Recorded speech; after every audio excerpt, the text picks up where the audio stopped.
రఘురామయ్య అయితే పోలీసులని పిలిపిస్తాడు. దొంగతనం జరిగిందన్నారు కదా! ఎక్కడ అంటే, ఇక్కడ చూడండి ఎస్ఐ గారు అని చెప్పి ఆ రూమ్‌లో జరిగినవన్నీ ఫైల్స్ అవన్నీ అయితే తీస్తూ ఉంటాడు. ఈ పెన్ డ్రైవ్ ఏంటో నాకు తెలీదు.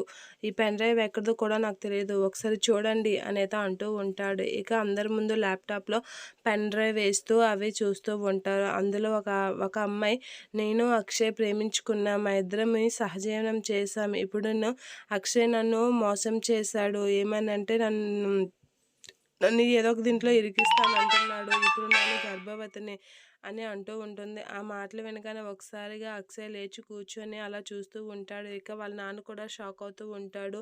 అక్షయ్‌ని నన్ను పెళ్లి చేసుకో అంటే నేను చేసుకోనని చెప్పి నన్ను పట్టించుకోవడం మానేశాడు. అందుకే ఈ సూసైడ్ చేసుకుంటున్నాను అనైతే అంటూ ఉంటుంది. ఏంటండి ఇదంతా అని అక్షయ్ దగ్గరికైతే అవని ఎళ్లి చూస్తూ ఉంటుంది. అదంతా చూసిన వాళ్ళ అమ్మ వాళ్ళందరైతే షాక్ అవుతూ ఉంటారు. ఇక ఆ అమ్మాయి అయితే ఆ లైవ్‌లోనే మందు తాగేసి పడిపోతూ ఉంటుంది. అది చూసి అక్షయ్ వీళ్ళందరూ షాక్ అయ్యి అలా చూస్తూ ఉండిపోతూ ఉంటారు. అవని కూడా షాక్ అవుతూ ఉంటుంది. ఇక పెన్ డ్రైవ్ పట్టుకొని పోలీస్ అయితే ఇలా అంటాడు, "ఈ పెన్ డ్రైవ్ ఆధారంగా మిమ్మల్ని అరెస్ట్ చేస్తున్నాం" అనైతే అంటూ ఉంటాడు. అలా అనగానే ఒకసారి అక్షయ్ కూడా షాక్ అయ్యి అలా చూస్తూ ఉంటాడు.